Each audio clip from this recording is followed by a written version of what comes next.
indica. Listo, grabando. Bueno, como les dije por el grupo, el día de hoy vamos a hablar un poco acerca de modelado 3D, de características de estos procesos, de para qué hablamos de modelado 3D dentro de este curso de emprendimiento digital.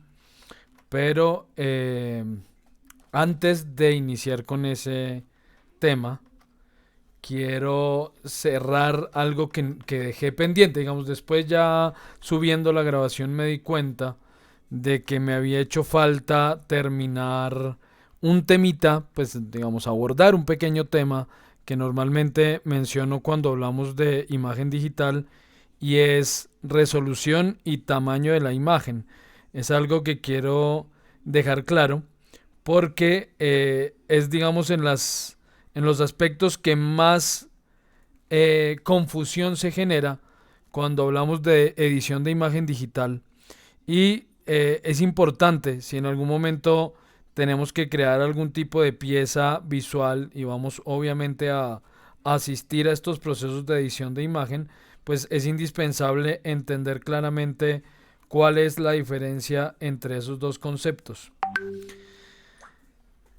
¿Qué es tamaño y qué es resolución? Esto es un paréntesis, repito, antes de iniciar con el tema central de hoy, que es modelado 3D. Cuando hablamos de tamaño de la imagen, nos referimos, y esto creo que ya bueno, intenté ya dejarlo claro en las sesiones anteriores. Esto es una imagen, justamente la que tengo aquí abierta, que es un trabajo que estoy haciendo en este momento. Entonces, cuando hablamos de imagen, nos referimos a un archivo que está compuesto por una serie de puntos que contienen un único dato y es un color. Cada uno de esos punticos contiene un dato de color. Esta imagen está en grises, la que estoy editando en este momento, porque tiene como fin servirnos como mapa de textura o servirme como mapa de textura para un trabajo justamente de modelado 3D que estoy haciendo. Entonces, pues aquí todos los puntitos que verán serán blancos, negros y grises. Pero en una imagen cualquiera, pues estamos hablando de cualquier color, ya sea en escala RGB, CMYK o alguna de las escalas de las que ya hablamos en las sesiones anteriores. Eso es el píxel, ¿no? Entonces, cuando hablamos de tamaño de píxel, nos referimos a cuántos de esos puntitos horizontal y verticalmente componen esa imagen. Esta imagen que estoy editando es gigantesca. Gigantesca me refiero a que si miramos cuánto mide, esta imagen mide en píxeles 28.277 píxeles de ancho por 16.620 píxeles de altura. Es decir, esta imagen en este momento está compuesta por una cantidad de 28.277 por 16.620 por una cantidad de 469, casi 470 millones de píxeles, 470 millones de píxeles. Ese es el tamaño de esta imagen. Entre más grande sea una imagen, entre más píxeles la compongan en su ancho y su alto, pues obviamente más hardware requiere para poderla trabajar. Una imagen de estas dimensiones requiere de un equipo, digamos, en condiciones aceptables para poder ser trabajada. Pero, repito, eso es el tamaño de la imagen. ¿Cuántos píxeles la componen en un eje y en el otro? ¿Qué es la resolución? Entonces la resolución, aquí me dice que la resolución está en 72 píxeles por pulgada. ¿A qué hace referencia la resolución? A cuántos de esos puntitos, cuántos de esos puntos voy a empaquetar en una unidad de medida real. Porque esto cabe aclararlo. Cuando hablamos de tamaño, el tamaño hace referencia a cualquier tipo de archivo de imagen digital. Pero cuando hablamos de resolución, solamente nos referimos a resolución cuando vamos a enfrentar el tamaño en píxeles versus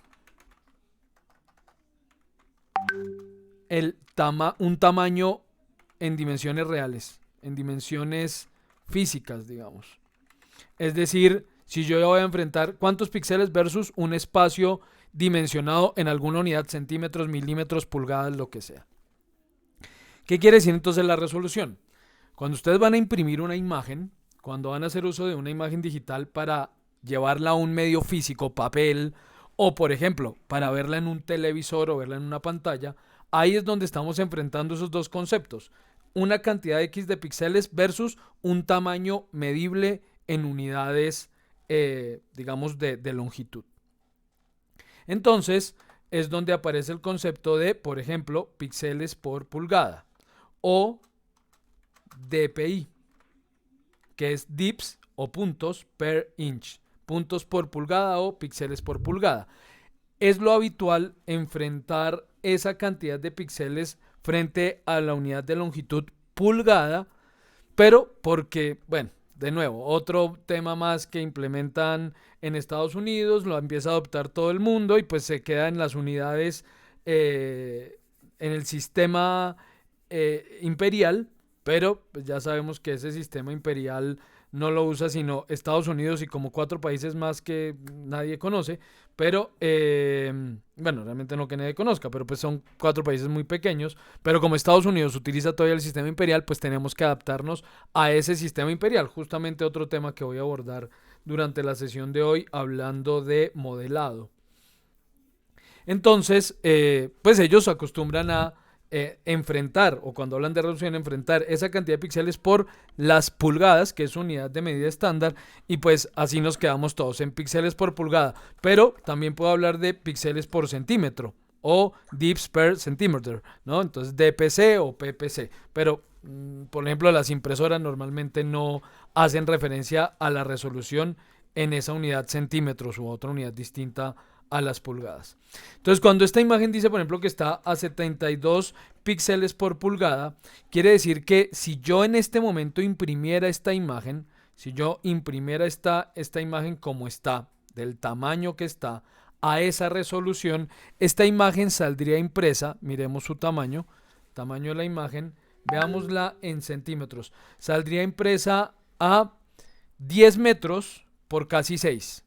¿Sí? Centímetros, 997 centímetros por 586. Ese sería el tamaño de esa imagen impresa a 72 píxeles por pulgada. Entonces veamos, enfrentemos esto. Veamos en píxeles. Decíamos que en píxeles esta imagen tiene un tamaño de 28.277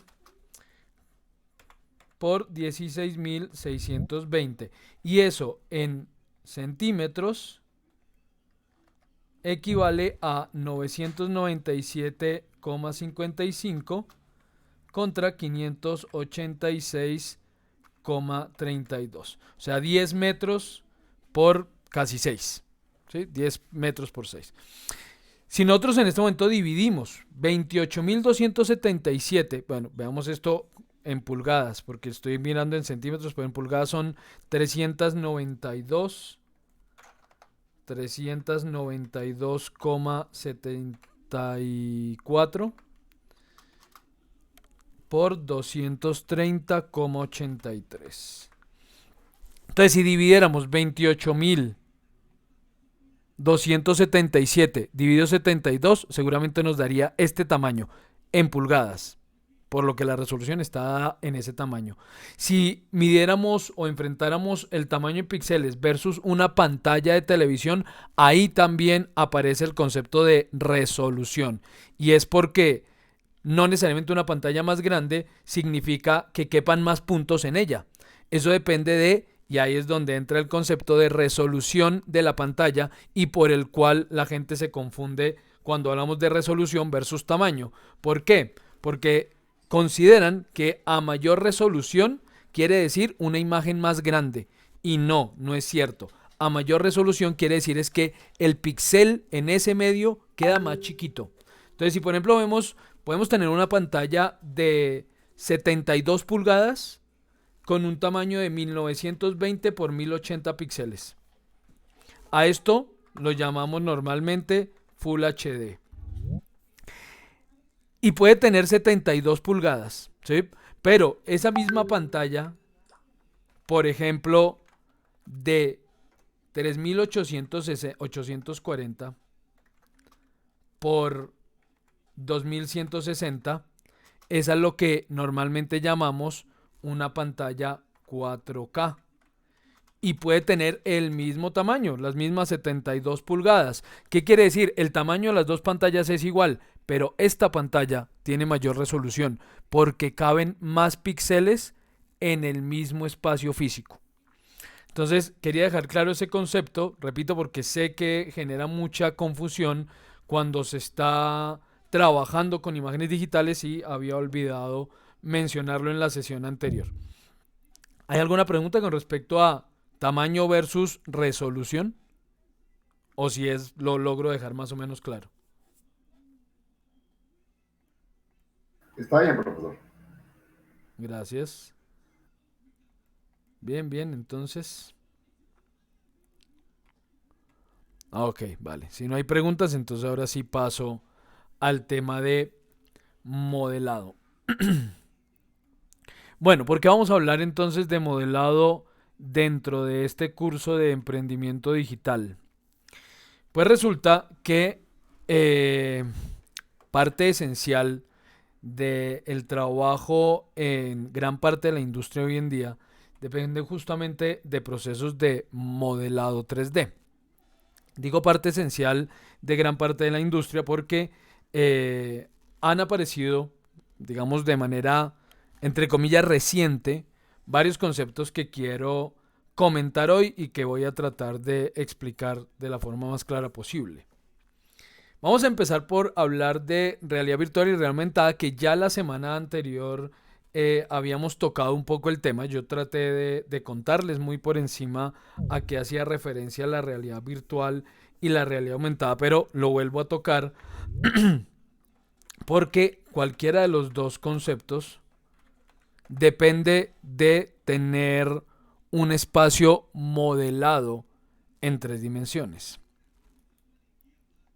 Buscamos realidad libertad y realidad aumentada. Pero esto sí se los voy a mostrar en un video. Voy a buscar este. Portal realidad aumentada. Listo. Este videito. Existen. Ok. Perdón, es que era la llamada de un coordinador y me sacó de una. Y yo diciendo, no voy a contestar, pero se me fue la Perdón, contestación. alguien dejó su micrófono. Eh, Edit. Edith, entonces estábamos diciendo que, sí, que si tú tienes un blog, Perdón, un este segundito. es el tipo para hacerlo. Vamos a mirar también un WhatsApp.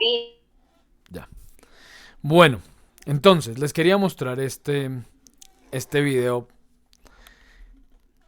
Esto es un portal en realidad aumentada. Ya les había comentado que cuando hablamos de realidad aumentada nos referimos a cómo vamos a sobreponer a una imagen real, a un espacio real que vemos a través de una pantalla, cómo vamos a sobreponer elementos que no están ahí físicamente, pero con los que voy a poder interactuar de alguna manera por medio de esa pantalla. Entonces, uno de, digamos, de los productos que causan bastante curiosidad, esto es realidad aumentada, que causa bastante curiosidad cuando hablamos de realidad aumentada, es algo llamado los portales en realidad aumentada. Y esos portales, a ver si, ahí está, se los va a mostrar este portal. Listo. Este es un medio que se está utilizando muchísimo actualmente para varios conceptos, publicidad, para hacer marketing, para educación especialmente se está utilizando mucho este tipo de productos con realidad aumentada y digamos no alcanzaré a mostrarles obviamente dentro de este curso, pero si ustedes investigan un poco acerca del tema de cómo se hace realidad aumentada, verán que no es un tema realmente complejo hoy en día. Hay muchísimas herramientas, incluso hay aplicaciones para el celular que nos permiten hacer realidad aumentada de forma muy muy sencilla. Hace algunos años para lograr, digamos, ejecutar una de estos productos y verlo a través de la pantalla, necesitábamos marcadores. Entonces era una cosa así como los códigos QR y uno apuntaba el celular hacia el código y eso hacía que apareciera entonces ese elemento tridimensional sobre el marcador, pero actualmente, perdón, actualmente ni siquiera es necesario que haya marcadores. Podemos hacer que ese espacio virtual aparezca sobre cualquier elemento, sobre una imagen, sobre un espacio vacío, sobre una forma. Hay, por ejemplo, un comercial de Coca-Cola con los ositos, Coca-Cola realidad aumentada, que es bien interesante. A ver cuál es este, que es bien interesante, es muy bonito. Y miren, viendo a través de la pantalla, la botella, entonces ocurre esta animación. Entonces, bien, es un proceso que tiene cualquier cantidad de prestaciones y que nos podría resultar útil para muchísimos procesos, y que vale la pena explorar en casi cualquier proyecto. Hagamos otro paréntesis en este momento. Resulta que normalmente cuando yo los convoco a esta sesión hablando de modelado 3D, pues es habitual que muchos piensen, bueno, pero pues si es que eso a mí para qué me sirve. O sea, yo, supongamos, mi proyecto es una panadería. ¿A mí de qué me sirve hablar de modelado 3D? O mi proyecto es, qué sé yo, voy a vender perfumes. ¿A mí de qué me sirve hablar de modelado 3D? La pregunta la devuelvo hacia ustedes. ¿Consideran que, por ejemplo, en una panadería cabría utilizar un proyecto o un producto de este tipo, por ejemplo, como la realidad aumentada o la realidad virtual? ¿Qué opinan? ¿Alguna opinión me gustaría escuchar? ¿Qué tal, profesor? ¿Qué más, Fernando? Pues yo con el tema he estado ya hace bastante días y parte de lo que quiero hacer es una página en internet que incluya realidad aumentada, en donde yo muestro mis productos y puede ser muebles. Y cuando el cliente quiera verlos en sus espacios, pues yo le digo, ¿sabe qué? Déjeme ver su espacio y yo le pongo el producto ahí para que determine si lo ve bien, lo ve adecuado, si lo quiere más chiquito, lo quiere más grande. Entonces, con el curso que tomamos de gemelos digitales, entonces yo puedo rápidamente hacer los ajustes al modelo para que le queden justo como él lo quiere en su espacio. Entonces, antes de ponerme a fabricar algo, yo le puedo decir al cliente, mire cómo le queda. Sí, es el concepto de IKEA. Les estoy compartiendo aquí, les estoy mostrando un video de una aplicación desarrollada por IKEA donde por medio del celular yo puedo ver sobre mi espacio real, puedo ver cómo quedaría cualquiera de los muebles de su catálogo, ¿no? Entonces ahí me muestra cómo paso el celular, él hace un pequeño rastreo sobre ese espacio para calcular la escala del espacio. Y luego ya puedo, como lo ven ahí en pantalla, ya puedo entonces seleccionar el tipo de mueble que quiero. Puedo, mira, ahí está el para qué me sirve la aplicación, para estar seguro de que el mueble cabe en ese espacio, cómo se va a ver, cómo va a contrastar con los colores que ya tengo en el espacio, porque la aplicación me permite seleccionar el mueble y las diferentes versiones de material o color que tenga el mueble si las tiene. Entonces, sí, efectivamente, en tu caso aplica perfectamente ese tipo de proyecto, ¿no? Perfectamente.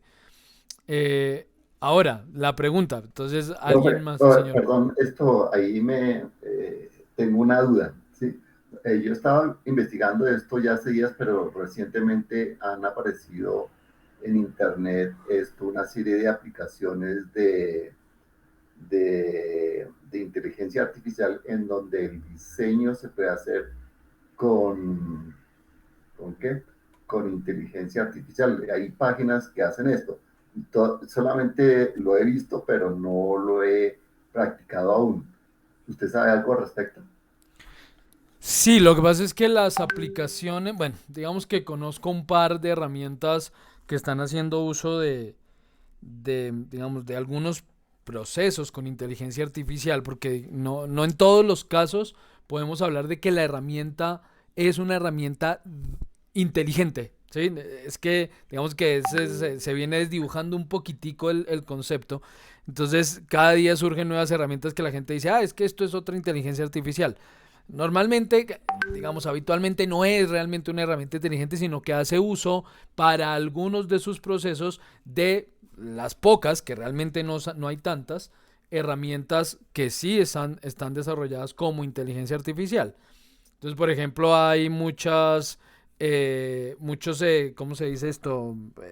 Digamos que interpretan lenguaje, no me acuerdo ahorita el nombre exactamente, eh, y ahí cada día surge una nueva, pero todas hacen uso del mismo GPT, ¿sí? El mismo GPT que usa ChatGPT y bueno, otros.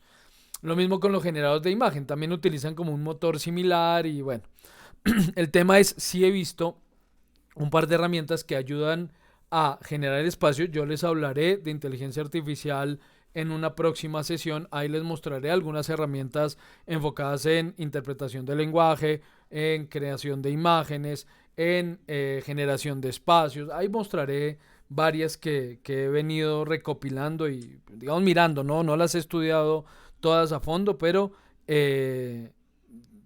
digamos que he venido explorando unas que otras. Eh, entonces ahí como que abordo un poquito más el tema, ¿no? Hasta este punto lo que te puedo decir es, sí existen herramientas que ayudan con eso, pero en cualquier caso todavía ninguna es tan inteligente como para poder obviar al diseñador de por medio, ¿no? Entonces, pero bueno, ya te contaré un poquito más al respecto.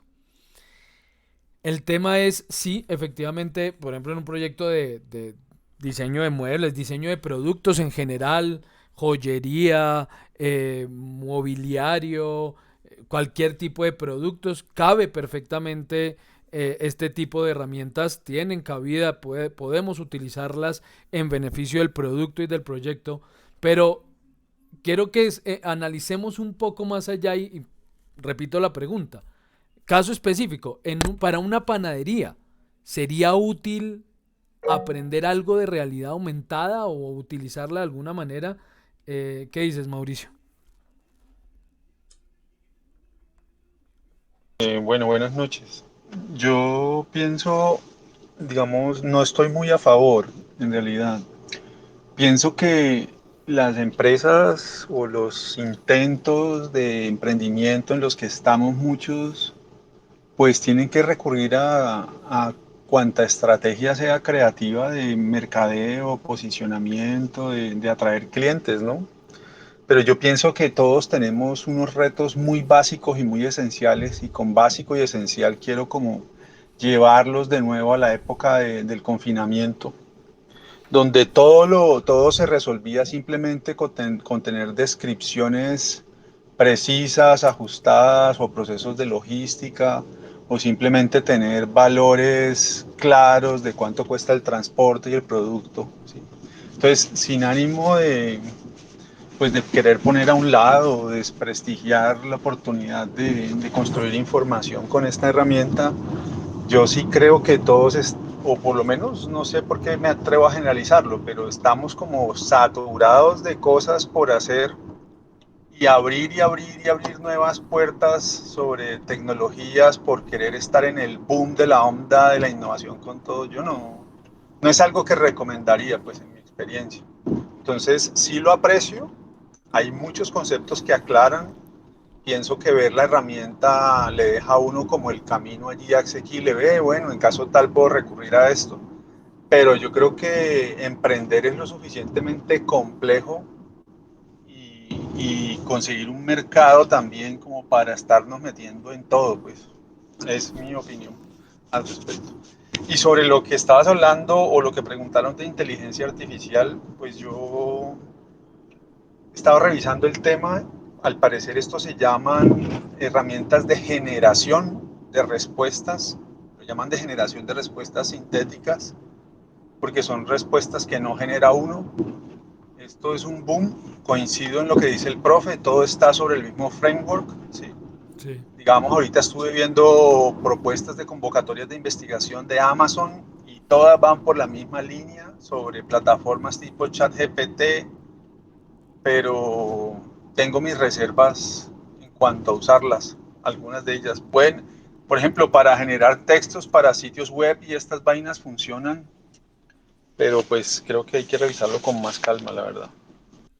Sí, ese tema lo tenemos que tocar y va a ser una charla, ojalá resulte participativa. Y muchísimas gracias por tu opinión, Mauricio, porque sí, estamos en un punto complicado con respecto al uso de este tipo de tecnologías. Digo complicado porque no hay nada claro aún, realmente no sabemos cuál va a ser el rumbo que va a tomar.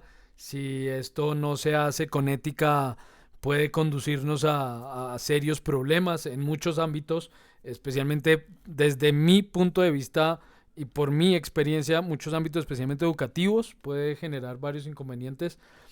Pero vamos a ver, todo depende de cómo se empiece a utilizar, de hacia dónde apunte. Yo no soy partidario en ningún momento de esconder que estas tecnologías surgen, porque digamos que hablo con otros instructores que me pueden decir, no hable de eso. ¿Usted para qué les enseña a sus aprendices que existen herramientas que les facilitan tanto el trabajo? Después entonces ya ellos no van a hacer nada por su cuenta.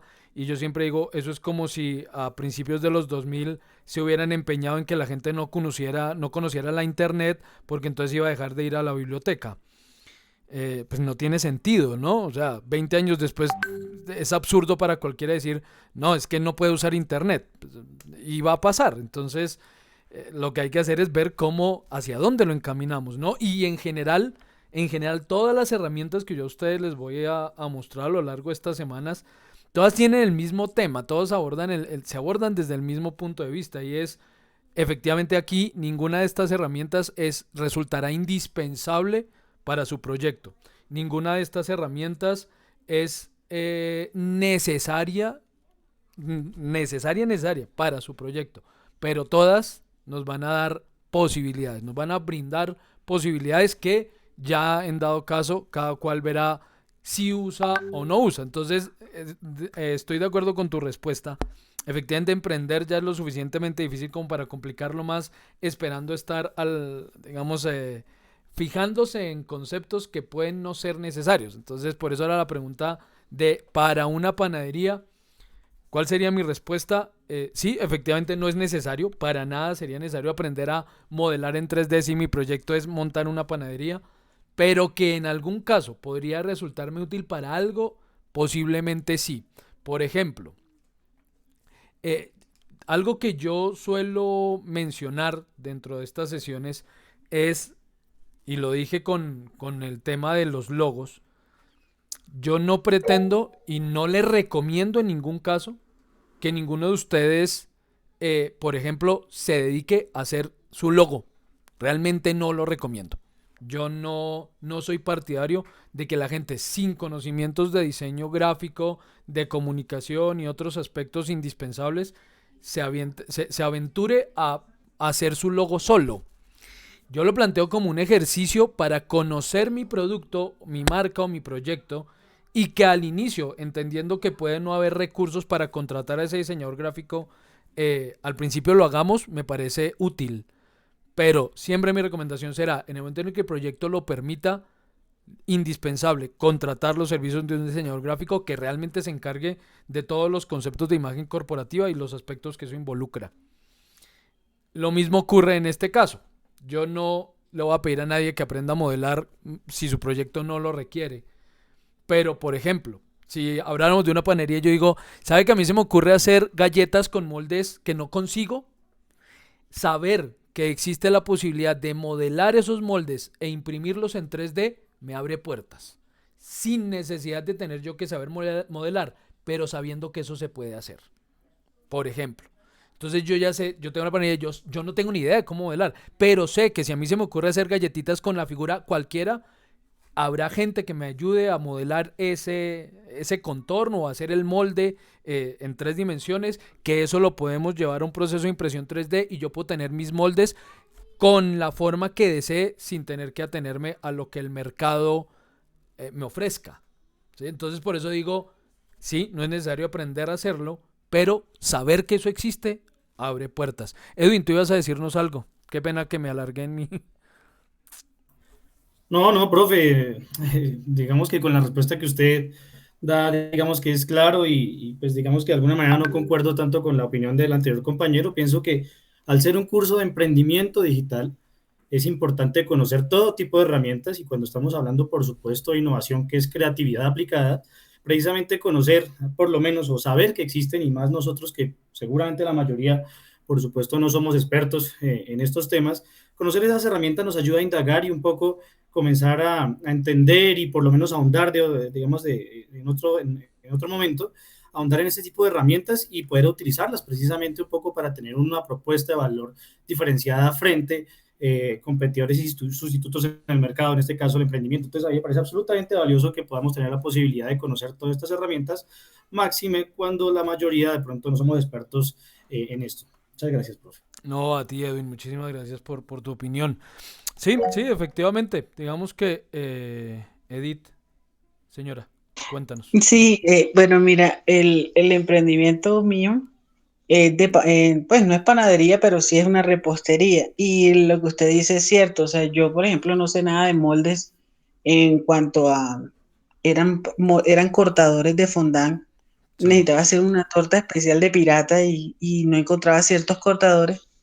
Y en Barranquilla hacían ese modelado y me hicieron los cortadores de acuerdo al diseño que yo pedí con las medidas que necesitaba. Y Ujú. bueno, pude entregar lo que el cliente me había pedido. Y con respecto a lo de la realidad aumentada, pues bueno, de pronto uno no le ve aplicación, pero yo sí había visto unas noticias que salieron durante la pandemia de un chico que él aplicó eso a sus tortas. O sea, las personas podían escanear la imagen que estaba sobre la torta y eso les hacía un video. Entonces, y sí he visto otras herramientas con eso, o sea, asociadas a la pastelería como tal. Sí, sí, sí, sí, efectivamente. También he visto casos similares. Digamos que en cualquier producto, de nuevo, y no es, digamos, no es por entrar en polémica, ni mucho menos, pero sí que la discusión nos permita abordar el proceso o los conceptos que estoy tratando de mostrarles de una forma más dinámica. Y la opinión de todos es valiosa, es importante tratar de entenderla. Y de acuerdo en que, sí, insisto, puede no ser necesario aprender a hacerlo, pero sí saber que eso se puede utilizar. Entonces, y el tema de realidad aumentada efectivamente cabe en cualquier sitio. Y Mauricio también lo dijo, ¿no? Sí, efectivamente eso se puede utilizar en cualquier tipo de proyecto, cabría en algún momento. La realidad aumentada, la realidad virtual, en fin. Ahora, otro concepto que aquí sí definitivamente y el que tenga ese proyecto en mente, sí o sí necesitará entender de modelado tridimensional, es algo que se llama gemelos digitales. Y eso de gemelos digitales, ese sí que es un concepto, bueno, relativamente nuevo, porque esto realmente tiene como 15 años discutiéndose, pero solo hasta el 2018-19 fue que empezaron a moverse realmente todos esos proyectos alrededor de ese concepto de los gemelos digitales. Y es que resulta que las empresas, gracias a las fábricas, digamos, las grandes fábricas, gracias a las posibilidades que nos ofrecen las herramientas de modelado 3D hoy en día, se dan cuenta que pueden, a partir de inversiones mucho menores a las que tendrían que acarrear para montar la fábrica, pueden hacer montajes previos de manera digital y evaluar, predecir y prevenir varios aspectos dentro del proceso de fabricación sin tener que tener la línea montada. Entonces, por ejemplo, por dar un caso, aquí solamente les estoy mostrando imágenes que se utilizan o se suelen utilizar para ilustrar el tema, pero esto va muchísimo más allá. Entonces, yo tengo mi fábrica de X cosa planeada y la idea es modelar todos los elementos de esa fábrica previamente y por medio de información que se ha obtenido de líneas de montaje iguales por medio de sensores, ese modelo tridimensional se alimenta de esa información y puede permitir o permite predecir eventualidades dentro de esa línea de montaje. ¿Sí? Entonces, por ejemplo, ¿qué pasa si, por darles un caso, ¿Qué pasa si en mi línea de producción se daña el brazo, con esta imagen, se daña el brazo 8? ¿Qué pasaría con toda mi cadena de producción? Entonces yo no necesito tener montada la fábrica y esperar a que el brazo 8 falle para decir, miren lo que ocurrió. No, lo puedo predecir gracias a no sabría cómo llamarlo, porque esto no es un producto realmente, esto es como un método, sí, como más una metodología que otra cosa. Entonces, gracias a esta metodología, yo puedo predecir esas eventualidades. ¿Qué pasa si dentro de la empresa o dentro de determinado espacio la temperatura se eleva por encima de tal valor? ¿O qué ocurre si entonces aparece este concepto de gemelos digitales que se aplica a fábricas, a ciudades? El desarrollo sostenible de una ciudad hoy en día también se puede predecir por medio de esa metodología de la creación de gemelos digitales. Y porque hoy podemos recopilar información por medio de cualquier dispositivo, ¿no? Gracias a la inmensa cantidad de sensores que se han desarrollado, pues yo puedo recopilar información de cualquier cosa. Ejemplo, una ciudad inteligente sería capaz de decir, con un semáforo puesto en una esquina, por ejemplo, que el flujo de tráfico ha aumentado lo suficiente como para ser necesaria la construcción de un puente en ese cruce, por decir algo. No tendría alguien que tomar esa decisión, lo podría hacer el mismo sistema, solamente con la información que recopilan los sensores instalados en esos puntos y tomar la decisión de aquí es necesario intervenir de X o Y manera. Ya obviamente tendría que entrar pues el ser humano y la administración a evaluar si lo que el sistema indica es adecuado o no es adecuado, si se puede o no se puede ejecutar, etcétera. Pero digamos que hasta ese punto ya sería factible el día de hoy. ¿Alguien levantó la mano? No, creí que habían o escribieron algo en el chat. Bueno, Pedro, buenas noches. Entonces, ese concepto de gemelos digitales, decía un artículo, ya no recuerdo la revista, bueno, ahorita se me va la revista, pero decía un artículo que movió en el año 2021 algo alrededor de los 3.4 billones de dólares en el mundo y que se espera que al 2030 esa cifra se multiplique por 5, o sea que mueva más de 15 billones de dólares en menos de 6 años, porque digamos que los medios lo permiten y cada vez va a ser más factible y más accesible la tecnología para que podamos hacer uso de ella de forma eficiente y no tan costosa, porque al día de hoy sí es bastante costoso crear esos modelos digitales, pero pues cada vez este tipo de tecnologías obviamente se van haciendo un poco más asequibles al público en general. Todo esto depende, de nuevo, de un modelo tridimensional. Porque sí, yo tengo una información recopilada por medio de sensores, pero ¿y sobre qué aplicamos esa información? ¿Sobre qué la corremos? ¿Sobre qué la ejecutamos? Perdón un segundito, por favor. Permítanme ustedes un segundo, no se me retiren.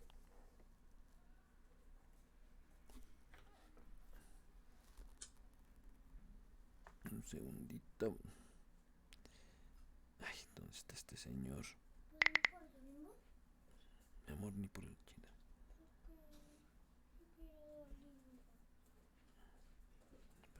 Espere. Ay, ¿qué se me hizo este muchacho?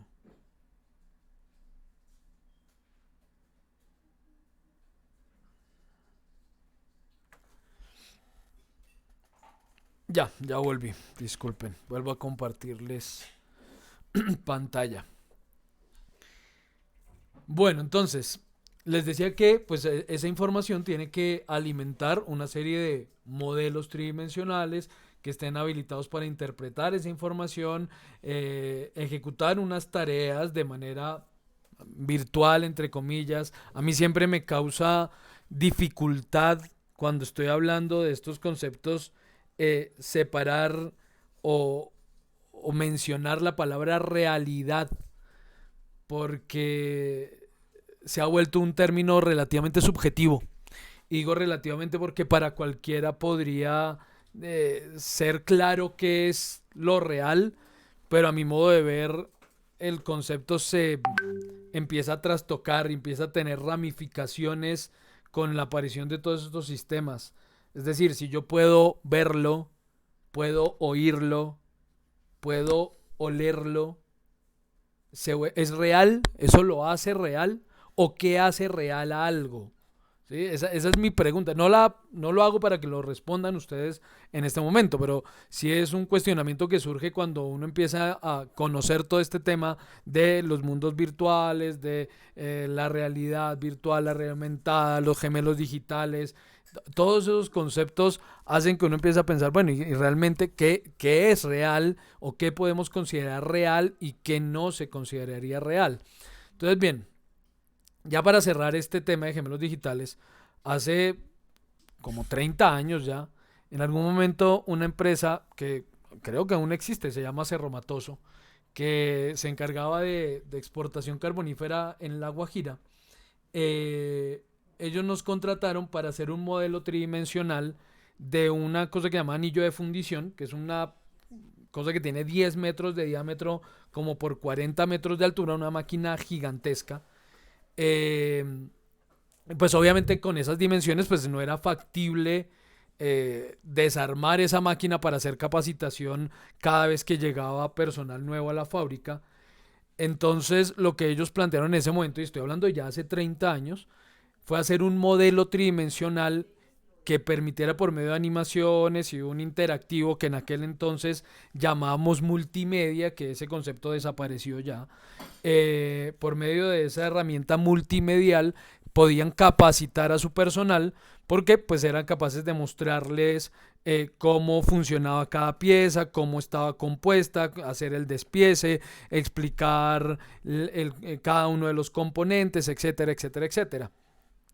Ese era un concepto básico de lo que hoy en día podríamos llamar gemelo digital, pero para que se considerara realmente gemelo digital, ese modelo 3D tendríamos que alimentarlo con datos extraídos de la máquina real, de la máquina en funcionamiento, que permitieran ir más allá y no solamente hablar de cuáles son sus componentes y esto cómo se desarma, etcétera, sino que permitieran a la vez analizar distintas condiciones posibles. Entonces, en el momento de la capacitación decir, ¿qué pasa si si esto supera tal velocidad? Por dar un ejemplo. Va a ocurrir tal cosa y que el sistema pudiera predecirlo y mostrar durante la capacitación qué ocurriría en ese caso y cuáles serían las alternativas correctivas llegado el momento. Entonces, bueno, ahora, todo esto, repito, se fundamenta en un concepto que es poder modelar ese objeto o ese espacio.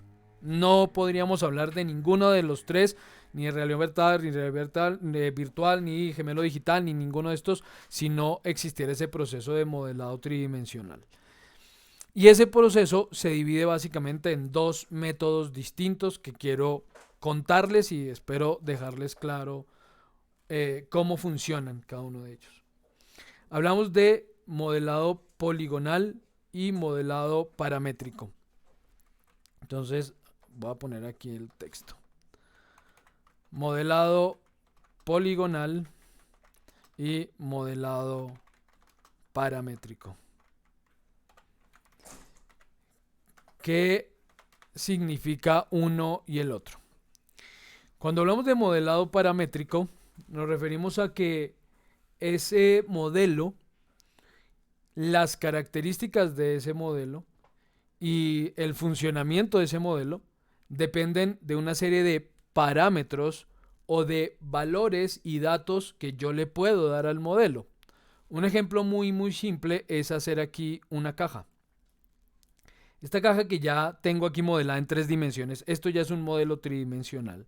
Y es un modelo tridimensional porque es un objeto digital que consta de 3 dimensiones. Es decir, tiene medidas en X, en Y y en Z. Ahí tenemos las 3 dimensiones de ese objeto. Por consiguiente, lo consideramos un objeto tridimensional. Y las características de este objeto tridimensional hasta este punto dependen de una serie de valores, de estos valores que tengo aquí al lado derecho. Entonces yo aquí puedo modificar esos valores y decir, quiero que usted tenga mayor o menor longitud, quiero que tenga mayor o menor ancho y quiero que tenga mayor o menor altura. Asimismo, puedo desear que tenga más segmentos, por ejemplo, en esa altura, que tenga más segmentos en su longitud o menos segmentos y lo mismo en su ancho. Ese es un modelo paramétrico, súper sencillo, es lo más simple que pueda existir en cuanto a modelado paramétrico, pero es un modelo paramétrico porque, repito, sus características dependen de unos valores que yo puedo modificar. Pero resulta que esta cajita yo la puedo convertir en un objeto poliédrico. Y cuando esto se convierte en un objeto poliédrico, es decir, en una serie de caras, esto ya no tiene parámetros. Entonces, esta cajita ya no tiene dimensiones, ni segmentos, ni nada de eso. Ahora, ¿qué tiene? Tiene la posibilidad de acceder a algo que se llama sus subelementos. Y al acceder a esos subelementos, la geometría entonces de este objeto ya no va a depender de esos parámetros como dependía antes, sino que ahora va a depender de la ubicación espacial de esos componentes. Entonces yo puedo decir, por ejemplo, quiero mover los vértices de esta caja hacia arriba y ahora la forma ha cambiado. Su geometría, repito, ahora depende no de unos parámetros, sino de dónde ubique yo alguno de los componentes de este objeto. Voy, por ejemplo, a ir aquí a este polígono, voy a decirle que quiero hacer un inset de ese polígono por aquí, ok, voy a borrar ese espacio y ahora a este borde le voy a hacer aquí una extrusión hacia afuera con 0 grados. Entonces estoy haciendo un proceso de modelado también, pero a esto lo llamamos modelado poligonal. ¿Por qué? Porque depende de la ubicación de esos polígonos que componen a la geometría. ¿Cuándo usamos uno u otro método? ¿Cuándo usamos el método de modelado paramétrico y cuándo usamos el método de modelado poligonal?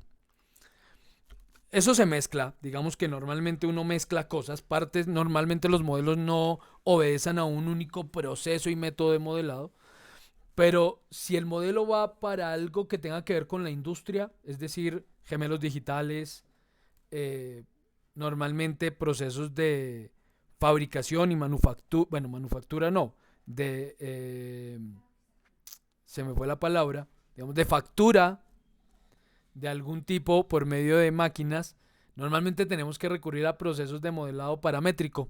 Entonces para eso existen herramientas especiales como esto, Inventor, SolidWorks, Solid Edge y muchas otras, CATIA. Entonces esos modelos van a tener que poder ser controlados por medio de esos parámetros para poderlos llevar a cumplir ciertas condiciones que me exigiría el modelo para poderlo fabricar o para que pueda funcionar recibiendo datos, etcétera. Si ese modelo se va para producciones audiovisuales, entonces ahí ya entendemos realidad virtual, realidad aumentada, videojuegos, animación 3D, cine, televisión, publicidad, etcétera, etcétera. Normalmente el modelo va a obtenerse por el método de modelado poligonal, porque ahí ya no necesito que el modelo responda a nada, sino que se vea como quiero que se vea.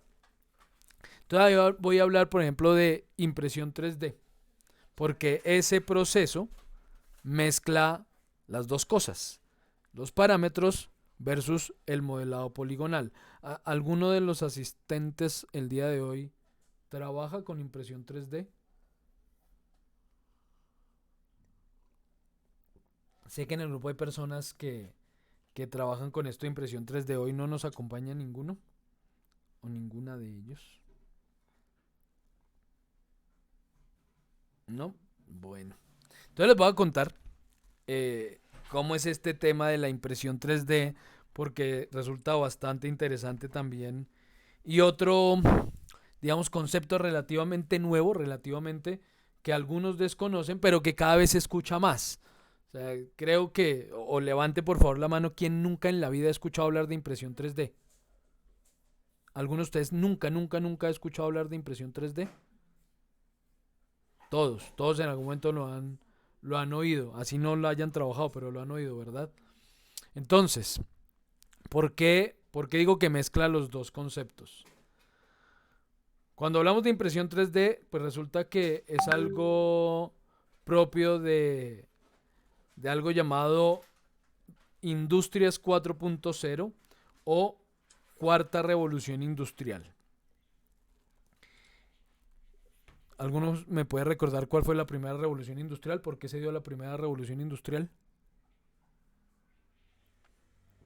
¿Cuándo y por qué se dio la primera revolución industrial? Cualquiera, quien quiera. ¿No fue la Profesor, máquina del vapor? Ok, Anthony, ¿me ibas a decir? Hola, profe, buenas noches. Pues, según recuerdo, fue la que se dio en Francia, cuando sí, digamos lo que dice el compañero ahí, por las industrias que empezaron a hacer sus procesos en líneas de producción. Ya todo, digamos que como en líneas de ensamble y en las fábricas ya se bajó un poquito la mano de obra operativa. Pues para esa época, pues fue algo representativo, pero ese fue el inicio de la primera revolución industrial. Y eso fue más o menos por... En Francia, como en 1800. No, no recuerdo, fue 1800 como a finales de ese siglo, creo, pero no estoy bien con la fecha. Ah, ok, ok. Sí, Fernando tiene razón. La máquina o las máquinas a vapor eh, pues se iniciaron el tema y como nos dice Anthony, pues fue cuando en los procesos productivos se empezaron a implementar esas máquinas reemplazando en gran medida la mano de obra para las tareas más pesadas. ¿Sí? Porque digamos que no se reemplazó la mano de obra por completo, sino en las tareas más pesadas fue reemplazada esa mano de obra por máquinas. Y la segunda revolución industrial, ¿cuándo se dio? ¿O por qué se dio? Bueno, aquí buscando aparece, salió una imagen más de 1870, la segunda revolución industrial, pero ya habría que empezar A ver, a ¿cuándo la investigar primera? y a leer. Sí, ¿Y por qué se vamos dio a la qué es segunda revolución industrial? Eso fue con la producción en serie, cuando salieron el modelo T de Ford. No, él implementó esos procesos, pero no se considera que ahí haya surgido ese concepto de segunda revolución industrial. Hay algo más directo que causa a lo que Profe, si llamamos. quiere leer algo aquí que encontré de primera mano en Claro, internet. Anthony. Bueno, dice, la segunda revolución industrial se refiere a los cambios interrelacionados que se produjeron aproximadamente entre 1870 hasta 1914, cuando se inicia la Primera Guerra Mundial. Yo creo que es el hecho que debe decir el profesor que es relevante. Durante este tiempo los cambios sufrieron una fuerte aceleración. El proceso de industrialización cambió su naturaleza y el crecimiento económico varió de modelo. Los cambios técnicos siguieron ocupando una posición central junto a las innovaciones técnicas concentradas esencialmente en nuevas fuentes de energía como el gas, la electricidad y nuevos materiales como el acero y el petróleo y nuevos sistemas de transporte, avión, automóvil y máquinas a vapor, comunicación, teléfono y radio, indujeron transformaciones en cadena que afectaron el factor trabajo en el sistema educativo científico, al tamaño y gestión de las empresas, a la forma de organización del trabajo, al consumo, hasta desembocar también en la política. Correcto, sí, señor.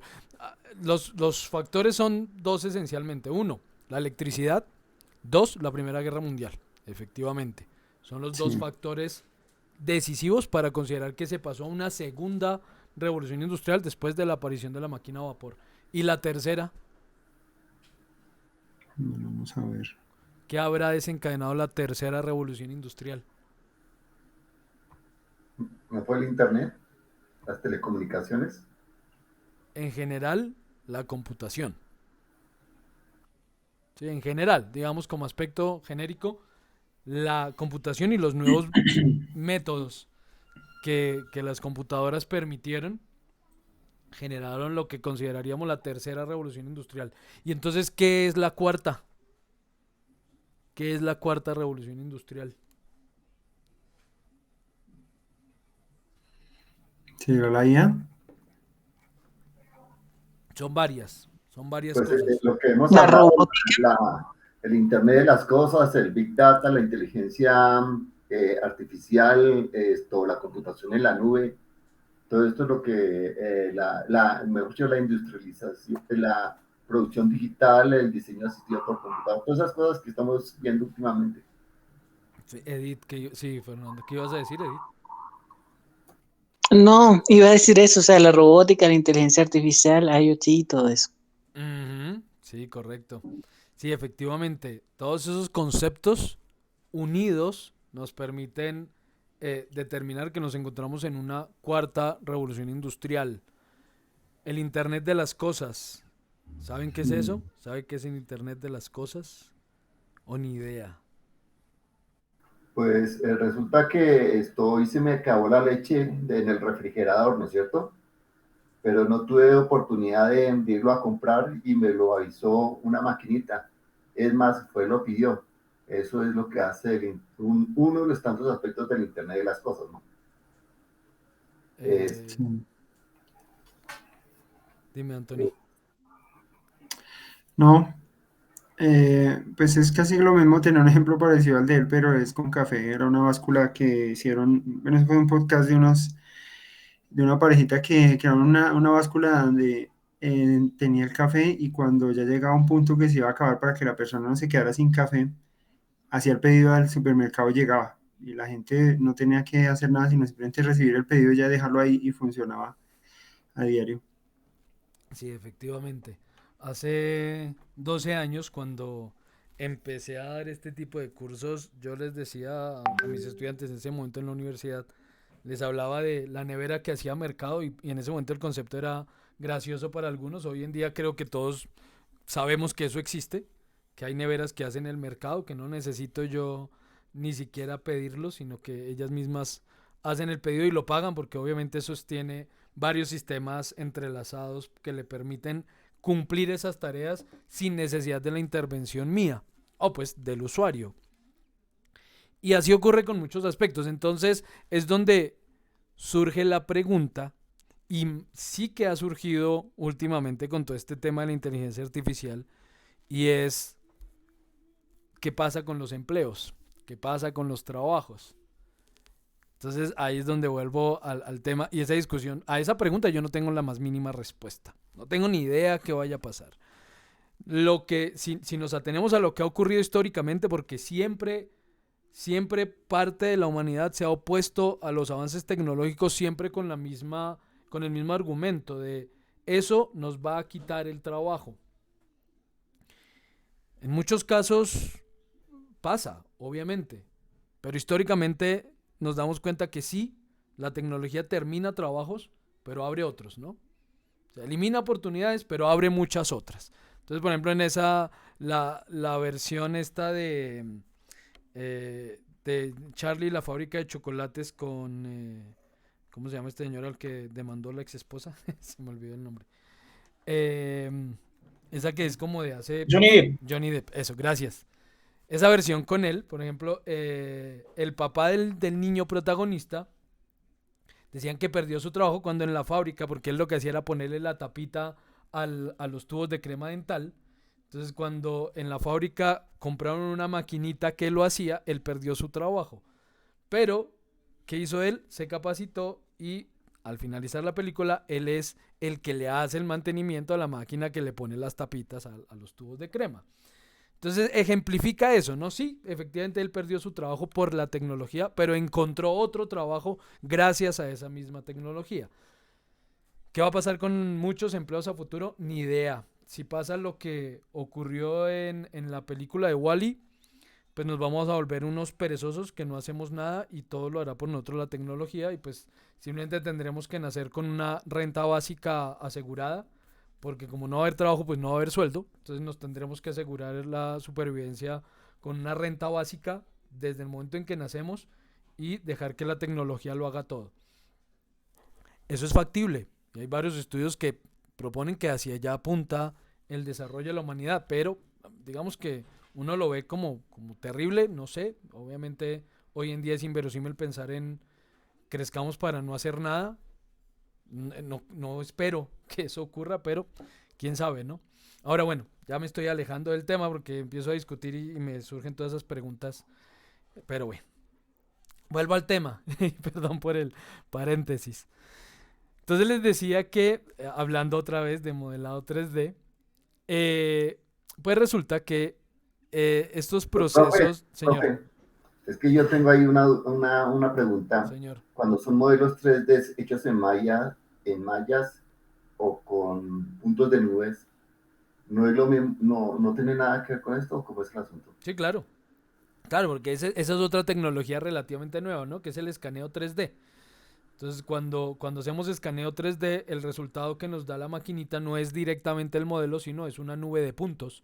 Es decir, nos da una serie de puntos con coordenadas X, Y, Z ubicados en un espacio y pues a partir de esos puntos tengo que generar el modelado tridimensional por medio de herramientas que analizan esos puntos y van generando malla entre ellos. ¿Qué ocurre con esa malla? La malla resultante es un modelo poligonal. ¿Por qué? Porque entonces lo que me dice el escáner es aquí en este lado, aquí hay un puntito, aquí hay otro puntito, aquí hay otro puntito, aquí otro. Entonces el programa con el que interpretamos esa malla, esa nube de puntos y generamos el modelo, lo que hace es entre esos 4 puntos crea un polígono.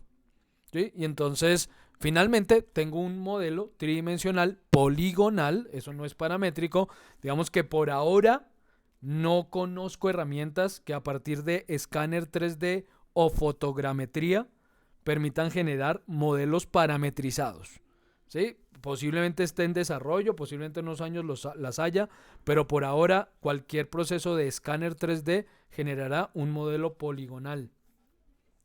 Pero bueno, es que iba a hablar justamente de impresión 3D y por eso me desvié hablando de cuarta revolución industrial, porque la impresión 3D es uno de los conceptos por los cuales se considera que estamos en la cuarta revolución industrial y no propiamente por la impresión, sino por el concepto de hágalo usted mismo, en el que yo ya no tendría que depender de una empresa para fabricar todos mis productos y yo puedo hacer mis propios productos en casa.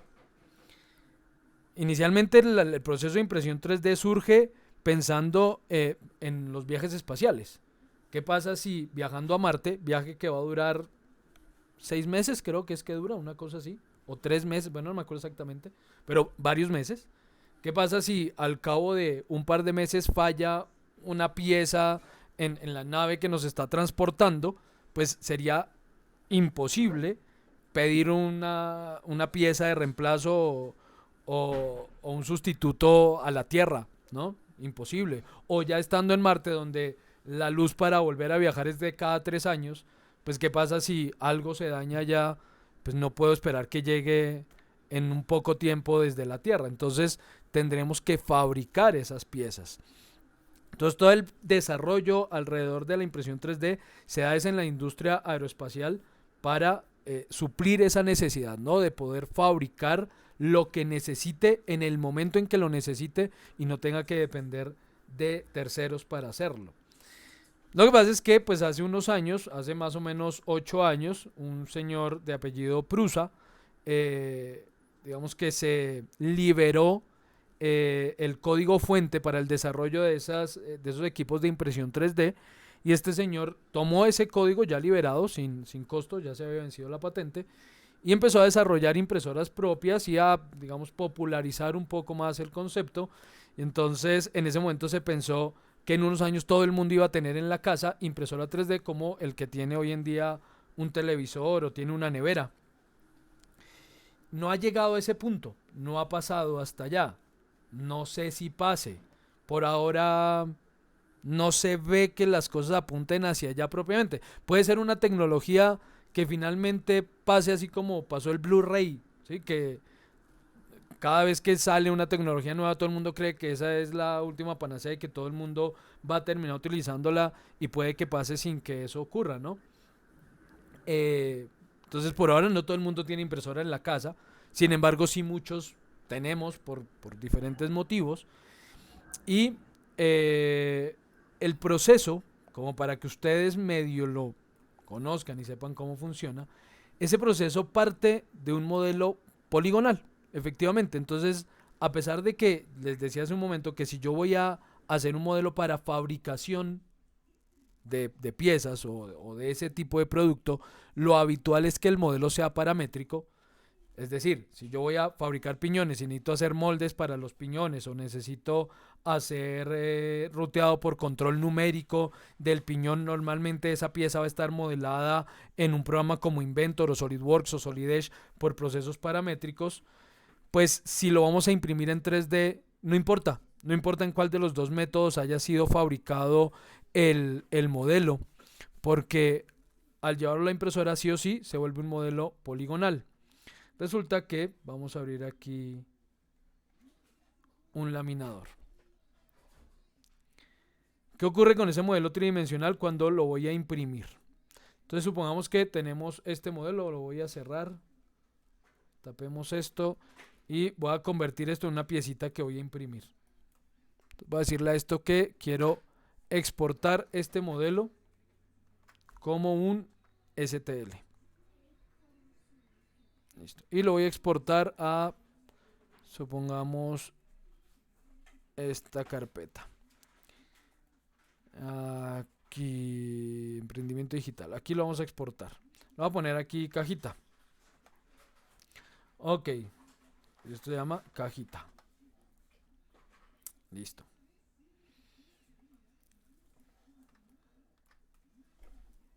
Cuando vamos a pasar por el proceso de impresión 3D un modelo, eso normalmente no lo hace ninguna herramienta de forma directa. Hay que pasarla por una herramienta intermedia, por un intermediario que se encarga de convertir ese modelo 3D en algo que permita controlar una máquina. Ese algo que permita controlar la máquina, normalmente en el caso de la impresión 3D se llama laminador. Pero lo mismo ocurre con cualquier proceso por control numérico. Sí, si vamos a llevar esto a fresa, torno, router, cualquier proceso controlado por control numérico, perdón, el modelo normalmente no va a salir tal como modelo de la herramienta en la que fue modelado y ya la máquina lo va a interpretar, sino que eso va a pasar por un intermediario que va a convertir todo eso en una serie de coordenadas que van a indicarle a la máquina qué recorridos hacer para que finalmente se obtenga el modelo. Es exactamente eso lo que hace un laminador. Yo ya tengo el modelo hecho en 3 dimensiones, lo exporté como STL y ese modelo llega aquí a nuestro laminador. Entonces en el laminador vamos aquí a abrirlo. Complementario, emprendimiento digital, cajita. Listo. Aquí está nuestro modelo. Entonces el modelo que acabo de hacer ya está listo en el laminador. ¿Qué es lo que va a hacer esta herramienta? Va a convertir esto, como les decía, en una secuencia de puntos y de coordenadas por donde va a pasar la máquina y va a empezar a construir esa pieza por medio de impresión. Preguntaba hace un momento si alguno de ustedes nunca en la vida había escuchado hablar de la impresión 3D y nadie levantó la mano. Doy por hecho que todos han escuchado hablar del tema. Pero lo que posiblemente sí no conozcan es el concepto de fabricación aditiva y fabricación sustractiva. ¿Alguno de ustedes nos puede explicar? ¿Conoce ese concepto? ¿Lo tienen claro? ¿Qué es fabricación Pues, aditiva? la fabricación sustractiva es como un torno CNC, en donde se tiene un bloque, puede ser de madera o de hierro o de cualquier metal o cualquier producto de estos, y entonces a través de unas gubias o presas se le va quitando, se le va quitando, se le va quitando. Y la aditiva es como el modelo que tiene ahí, en donde a través de un extrusor de un plástico, algún material, le va poniendo hasta que va formando la figura. Vale. Espérame un segundo, Fernando. María, tú me ibas a decir algo. Sí, profe, pido disculpas porque pues entré un poquito tarde por lo que no Tranquila. estaba, pero entonces, claro, uno escucha 3D y para uno es algo que es algo de la tecnología, de la última tecnología, ¿sí? Y cuando uno lo ve así como usted lo mostró, pues se ve espectacular, ¿cierto? Pero entonces mi pregunta es, ¿hay un programa para eso? ¿O, Sí. o cómo lo puede? obtener uno, no sé, usted me dirá. Hay muchas herramientas y así como en la primera parte del curso, cuando hablamos de edición de imagen digital y dibujo vectorial, les mostré herramientas de pago y herramientas gratis, herramientas de código abierto. Lo mismo vamos a hacer en la sesión del próximo lunes.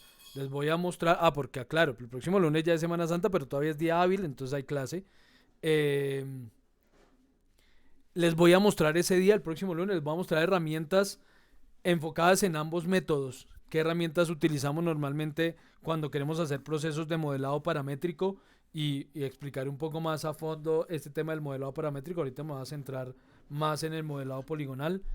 Les mostraré herramientas gratuitas, herramientas de pago, obviamente unas que hacen unas cosas y otras otras, pero trataré de mostrárselas. Y lo mismo con el proceso de modelado poligonal, también les voy a mostrar herramientas comerciales, de pago, herramientas gratuitas, de código abierto y bueno.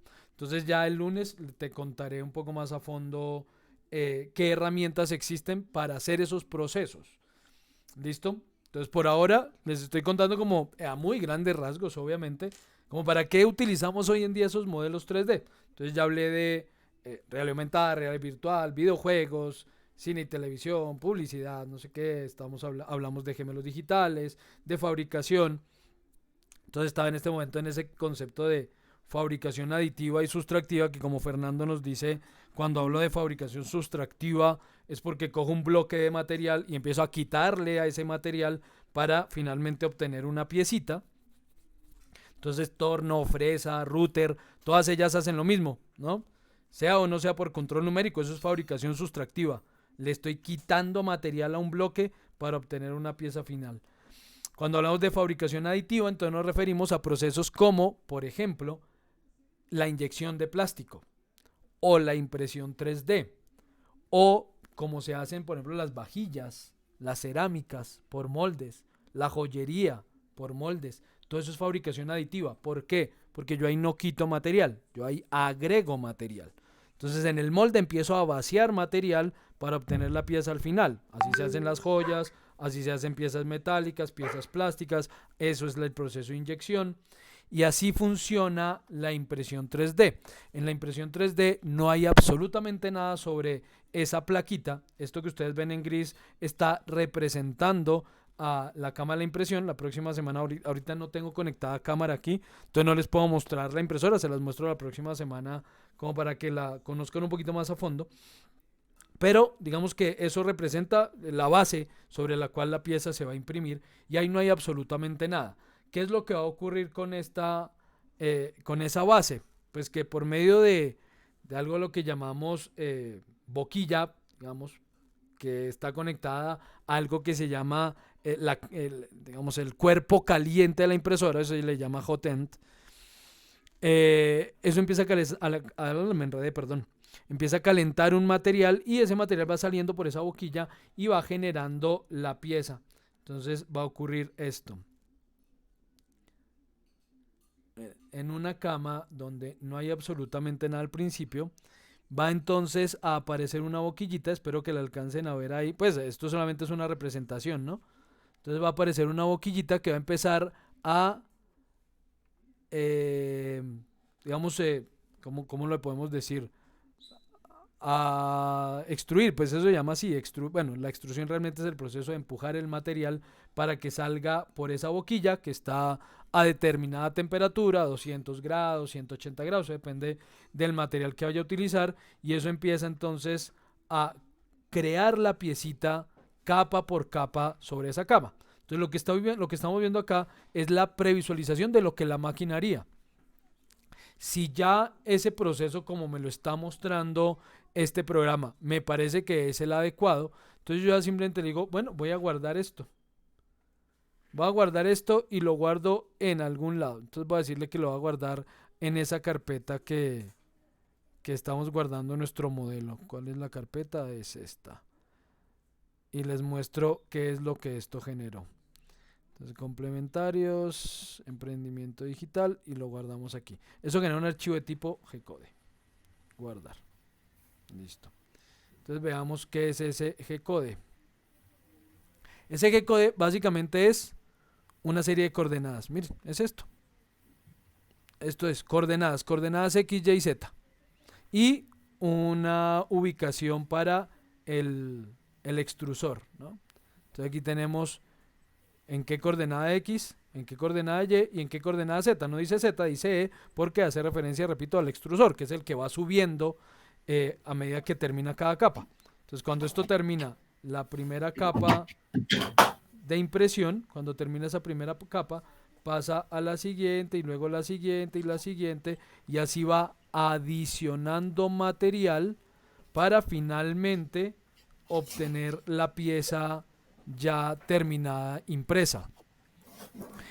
Y básicamente esto que genera el laminador es simplemente la secuencia de coordenadas por las cuales va a pasar esa boquillita, ese hot end, calentando material y digamos, es que no sé cuál palabra sería la correcta para utilizar ahí, que no sea extruir, sino... Profe, Señora. eso quiere decir, perdóname y perdone mis compañeros la ignorancia mía, pero primera vez que veo esto, ese es de esa 3E, ¿sí? Esa, la que dice coordenadas, eso, o sea, es un programa que hace lo que uno quiere o cómo es eso. Perdona la ignorancia, No. pero Para eso estamos aquí justamente, para que conozcan estos procesos y sepan a qué me refiero. No sé si tú estabas en la charla cuando hablé de para qué me serviría a mí saber de modelado 3D si mi proyecto fuera, por ejemplo, de panadería o de repostería. Entonces estábamos en una discusión alrededor diciéndoles que, por ejemplo, si mi proyecto fuera de repostería y una de tus compañeras nos dio el ejemplo, y yo quisiera o necesitara un molde específico para cortar algo y ese molde comercialmente no lo consigo.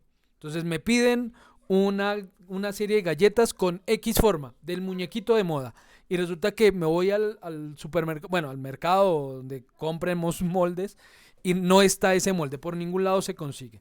Entonces resulta que si yo sé que existen estos procesos de modelado, impresión 3D, etcétera, voy a saber que es posible que alguien me modele ese molde, lo modele en 3 dimensiones y luego pasarlo a impresión 3D para que me hagan el molde. Entonces yo ya no tengo que atenerme a lo que el mercado me ofrezca, sino que puedo, como mencionaba hace un rato, fabricarlo yo mismo. Tal vez no yo mismo, porque por eso les decía o hablábamos, esa era la discusión que teníamos en ese momento, pues yo no necesito aprender a modelar. Si voy a montar una panadería o una repostería, pues yo no voy a necesitar aprender a hacer modelado 3D.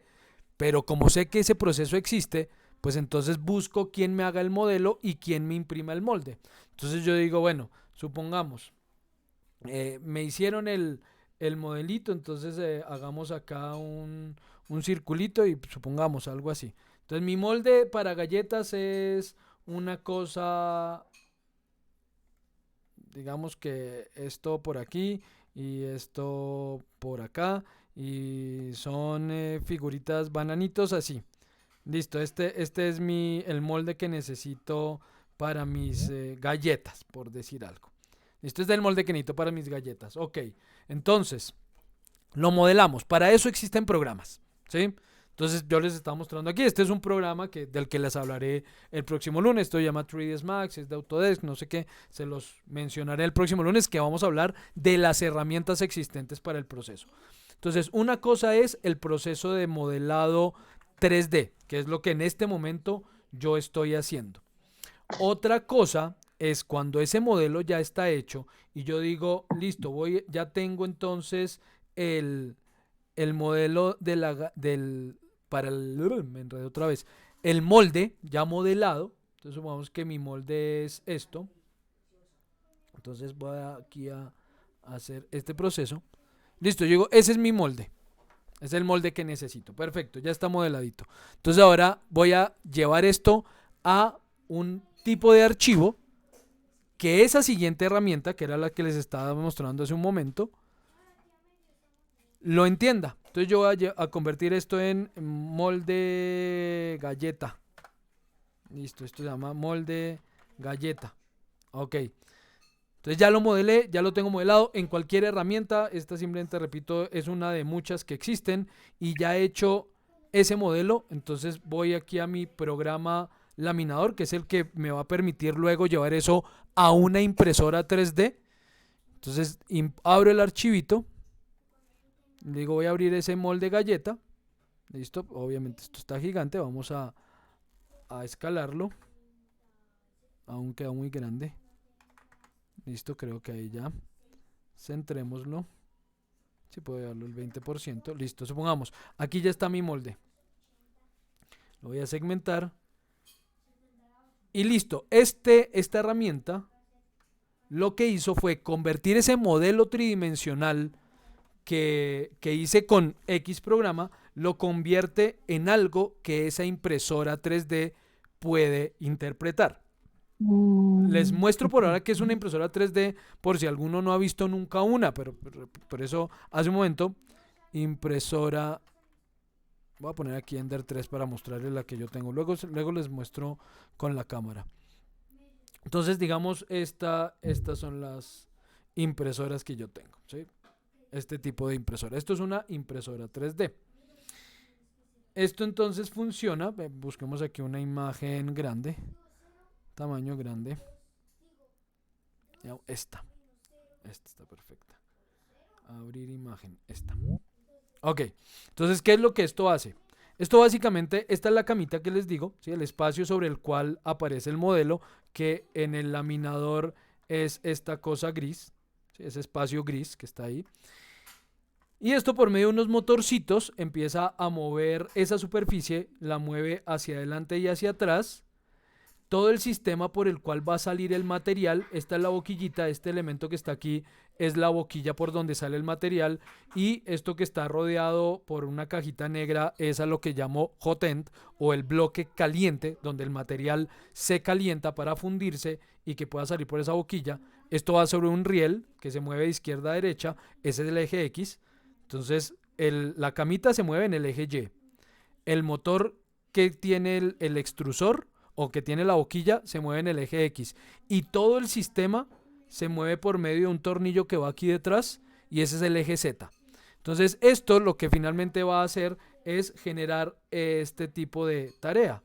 Entonces va a ir botando material, generando capa por capa, hasta que finalmente imprima toda la piecita y tenemos entonces la pieza impresa, así como está aquí en este ejemplo. Ahí está la pieza impresa sobre la cama ya terminada. Sí, entonces son dos procesos distintos, una cosa del modelado 3D, otra cosa es llevar eso ya a impresión.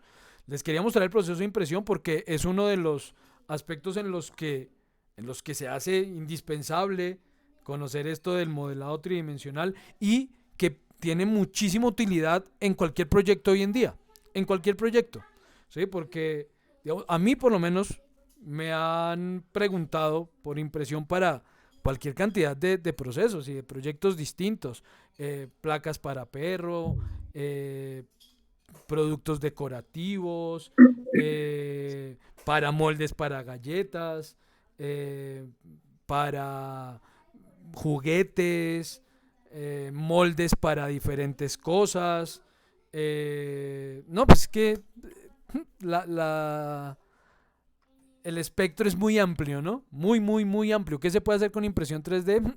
Como que lo que a usted se le ocurra es factible, ¿sí? Entonces sí logro más o menos explicarte cómo es el proceso. Súper bueno. Dime. Que súper bueno, buenísimo, profe. Realmente lo que uno no sabe, ¿no? Y todo lo que uno puede aportar a nuestro negocio, emprendimiento, ¿sí? Ese es el objetivo justamente en general de los 3 cursos, ¿no? Del que están haciendo aquí conmigo, de lo que están haciendo con Javier, de lo que están haciendo con Andrés. Y es darles a conocer esos procesos que puede que desconozcan y que puedan resultar útiles para su proyecto. Y ahora al conocerlos, pues ya pueden empezar ustedes a explorar, ¿no? Muchas veces no nos atenemos pues por desconocimiento de esas alternativas, y al conocerlas pues se abren muchas más ideas y la proyección se amplía bastante, ¿no? Entonces, Profe, señora, una preguntita. Por dime, lo claro. menos el proyecto de nosotros es un supermercado, ¿cierto? Sí.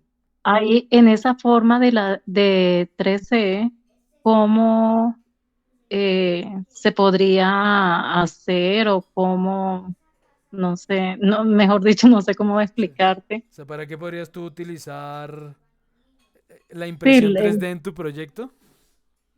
sí, Pues, a ver, digamos que ideas a mí se me vienen a la cabeza varias, pero unas puede que sean aplicables, otras pueden ser tonterías, ¿no? Pero, por ejemplo, imagínate, a mí que se me ocurra en este momento así, eh, desarrollamos una serie de personajes, por ejemplo. Nos inventamos una serie de personajes y empezamos a darle por compra superior a tanto un muñequito al cliente. Supongamos, ujú, empiezo a hacer que los niños traigan a sus papás a comprar a mi tienda. ¿Por qué? Porque entonces si me compran más de 20.000 pesos, yo les doy uno de los muñequitos de la colección. Y el niño se va a interesar en terminar su colección de muñequitos. ¿Y cuánto me vale cada muñequito de esos? Me puede salir por 300 pesos, 400 pesos, 500 pesos. ¿Sí? Depende. O ujú. sea, repito, puede ser una tontería muy grande la que estoy diciendo. ¿Sí? No, pero es Pero, valiosa. pero finalmente uno que pretende en cualquier proyecto, y esto es la máxima del marketing, siempre, siempre, siempre le dirán, mire, es más valioso fidelizar al cliente que ganar uno nuevo.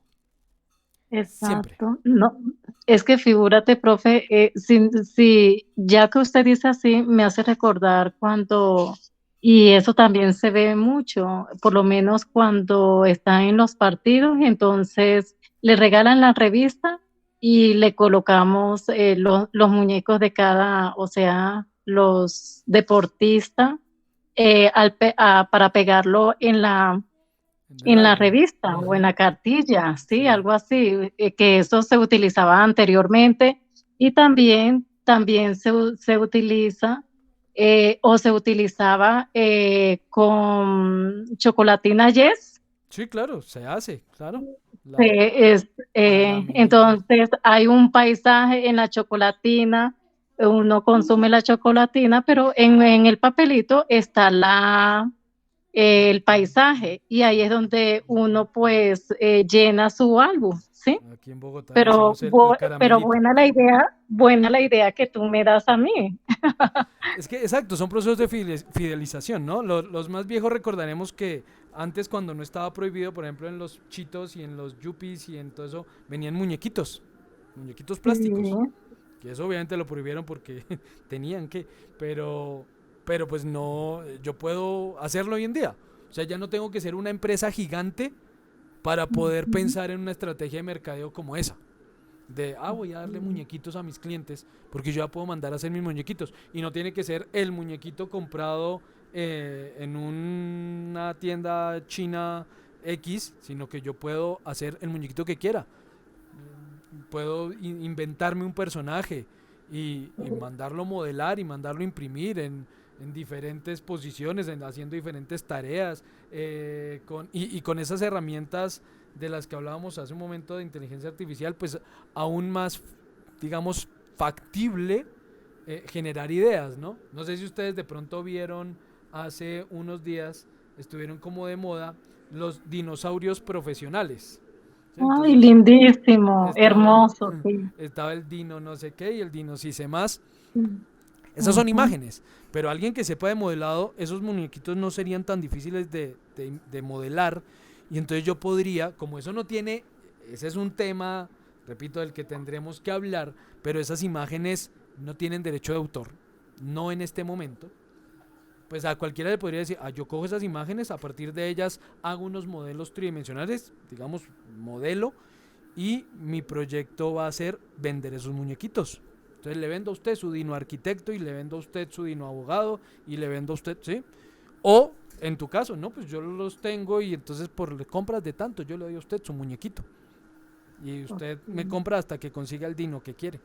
¿Sí? Entonces, repito, son estrategias, o sea, solamente es algo que se me ocurre en este instante, pero seguramente si uno lo planea, lo piensa, conoce al usuario, tiene un objetivo claro, tiene una propuesta de valor clara, etcétera, etcétera, pues seguramente sabrá de forma más acertada cómo implementar este tipo de procesos, ¿sí? Para que realmente funcionen en pro de los objetivos del proyecto.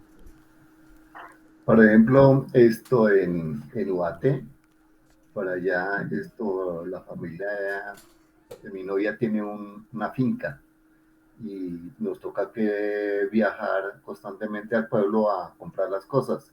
En una tienda de esas donde venden frutas y verduras, en Navidad nos dieron, cada vez que íbamos, nos daban una figurita de esas impresas en 3D, que era o un tomate o un banano o una piña y todas esas cosas, y lo importante era que tenía ese imán para pegar en la nevera. Sí. Y entonces cuando fuimos, la semana pasada fuimos y pedimos esas cosas, y yo, no, eso sí acabó, pero rapidísimo. Sí. Entonces, pero nosotros íbamos era por esto, porque querer llenar la nevera de esas frutas, y yo creo que, pues, por lo menos, no, yo sé que eso no es mucho, ¿sí? Pero nos atrajo, ¿sí? Sí, exactamente. Claro. Entonces, como me parece que es una buena idea, ¿no?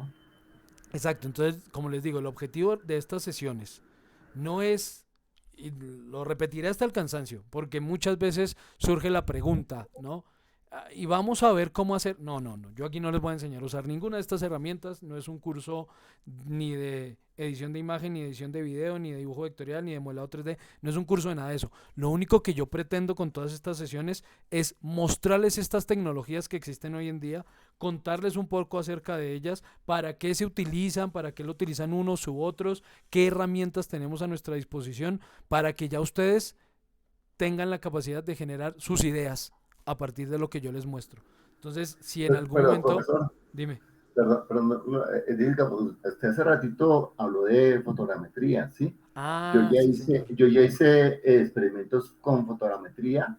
Lo que pasa es que mi celular no tiene lo que tiene que tener para crear El la modelo. imagen, pero yo lo hice, ¿no es cierto? Entonces, lo que yo quiero decir en este momento es que realmente no se necesita conocer cómo hacer un objeto tridimensional en cualquiera de estas herramientas, sino simplemente uno escanea cualquier objeto con un celular común y corriente y lo pasa a través del interpretador de las fotos, y ya uno tiene el objeto y lo manda a imprimir. Realmente a mí me parece que el proceso es bastante elemental. O si no, la otra forma que he encontrado es, hay una página que se llama Tintergieser, algo por el estilo, no me acuerdo cómo es, Tintergieser, ¿sí? Ujú. Ahí hay miles y millones de objetos que uno puede descargar, y muchos de esos son gratis. Ah, Thingiverse. Entonces, ¿cómo? Thingiverse. Thingiverse, sí, algo así. Sí. Entonces, uno puede, es decir, lo que yo me doy cuenta es que no es necesario esa, Sí. Thingiverse, ese. No es necesario conocer esto, cómo desarrollar. Hay unas cosas bien requete complicadas. Yo me decía, pero ¿cómo es que hacen esas cosas tan complicadas? Pues muchas de esas es con fotogrametría y la otra es con un programa que se llama ZBrush. Sí. Sí, de esas Entonces, herramientas sí les hablaré la próxima semana, ¿sí? Cuáles se utilizan para qué. Pero sí, tienes razón, efectivamente modelos encontramos gratis en muchas plataformas. Esta es una donde ya vienen listos para impresión 3D. Hay otras donde vienen modelos para diferentes tareas, no solo impresión. Lo de fotogrametría que sí se los quería mencionar antes de finalizar la sesión, porque es también interesante conocer ese proceso y cada vez es más fácil hacerlo.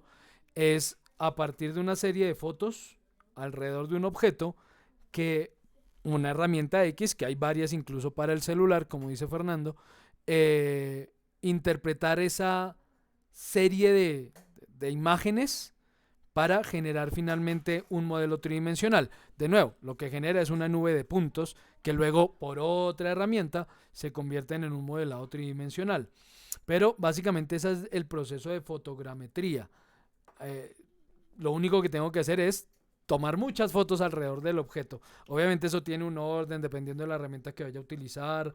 Algunas simplemente piden tener una cantidad mínima de imágenes para que la herramienta pueda generar el modelo tridimensional. Otras son un poco más exigentes, entonces tengo que tener unas fotos a cierta altura, otras a otra, en fin, depende de la que vaya a utilizar y lo especializada que sea, pero cada vez es más fácil obtener el modelo tridimensional de lo que quiera, simplemente si lo tengo físico.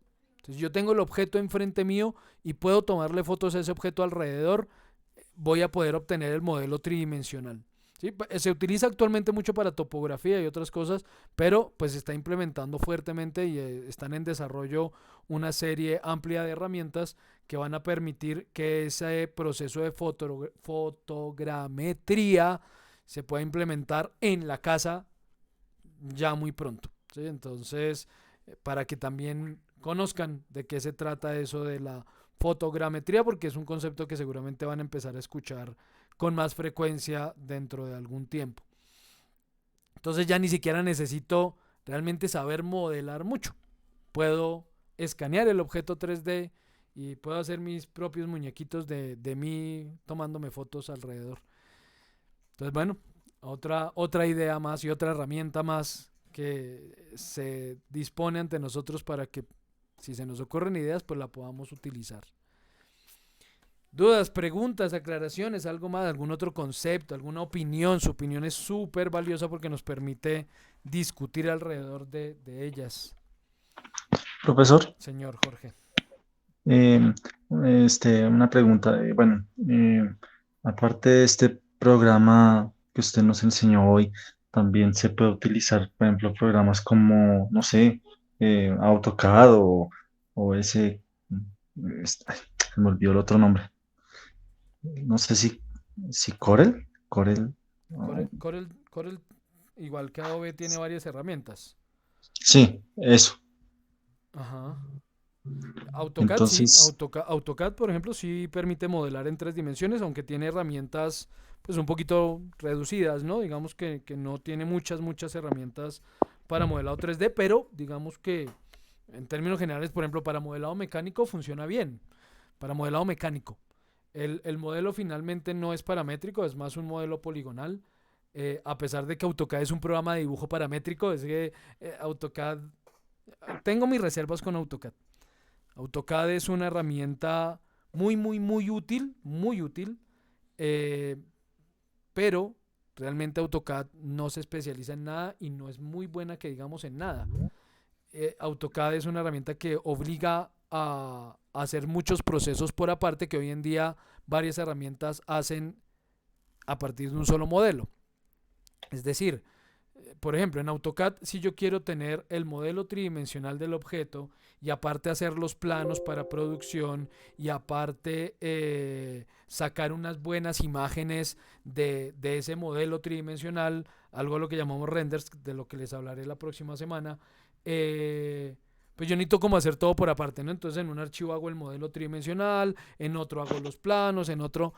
En cambio, hoy en día tenemos herramientas como Revit o Inventor, que a partir del modelo tridimensional ya me permite hacer los planos, ¿sí? Sacar los planos, extraer la planimetría de forma un poco más sencilla y más eficiente. Entonces AutoCAD sí permite hacer modelado tridimensional. O sea, yo aquí efectivamente puedo coger un objeto, digamos aquí dibujar un rectángulo. Yo dibujo aquí un rectangulito y ese rectángulo lo puedo convertir en un objeto tridimensional. ¿Sí? Y es un objeto tridimensional, ¿no? Entonces aquí, bueno, no estoy en el modo de visualización correcto, pero bueno, digamos que ahí tengo un modelo tridimensional, ¿no? Ven que puedo girar alrededor de él. Entonces sí puedo hacer modelado 3D en AutoCAD, pero no tiene las herramientas idóneas para hacer ningún tipo de modelado. Y aunque AutoCAD es un programa de dibujo paramétrico, porque aquí todo depende de unas dimensiones que le dé, el modelo final se vuelve poligonal porque no es parametrizado, no está parametrizado ni se puede parametrizar. Les contaré más a fondo de ese proceso también el próximo lunes. Entonces, AutoCAD no es una muy buena herramienta si quieres aprender a hacer modelado 3D. Si no sabes, si quieres aprender, yo les recomiendo otras, repito, de las que hablaré el próximo lunes. Para no adelantarme en el tema, ahí les mostraré varias de esas herramientas que pueden resultarles más útiles. SketchUp, Blender y otras. Corel. Corel creo que no tiene un programa de modelado 3D. Corel tiene herramientas de dibujo vectorial y de edición de fotos y de... no, pero entré fue a Corel Draw. Corel tiene productos. Corel tiene Corel Draw, que es para dibujo vectorial, como Illustrator, Painter, que es para pintura digital, PaintShop Pro, que es para editar fotografía, Video Studio, que es para editar video, WordPerfect, que es para hacer publicaciones periódicas, Pinnacle, que es también para guardar imágenes, Roxio, que es para administrar contenido multimedia, Aftershock Pro, que es para editar imágenes RAW, el formato de imagen que generan las cámaras profesionales, y MinDVD, que es para crear Blu-rays y contenido para DVD a partir de video. Entonces no tiene una herramienta de modelado 3D, no Corel. Adobe por ahí tiene unas que se las mostraré la próxima semana, unas que hacen cosas sencillitas pero resultan interesantes, especialmente Adobe si tienes unas con respecto al texturizado, que es un proceso del que ya les contaré. Pero ahora solamente les estoy contando de qué es modelado 3D. Ya la próxima semana vamos a hablar un poco más a fondo de qué es eso de iluminar, texturizar y todo ese rollo dentro de ese proceso de modelado. Entonces ya les contaré el próximo lunes de esas herramientas, señor. Otra pregunta. Señor. ¿Me permite esto prender la cámara? Sí, claro. Voy a dejar de compartirles para que te vean. Mira, esto, ¿saben qué es? Eso es el teatro de la ópera de... Sí, esa yo lo hice en impresión 3D, es lo único que he hecho, ¿no es cierto?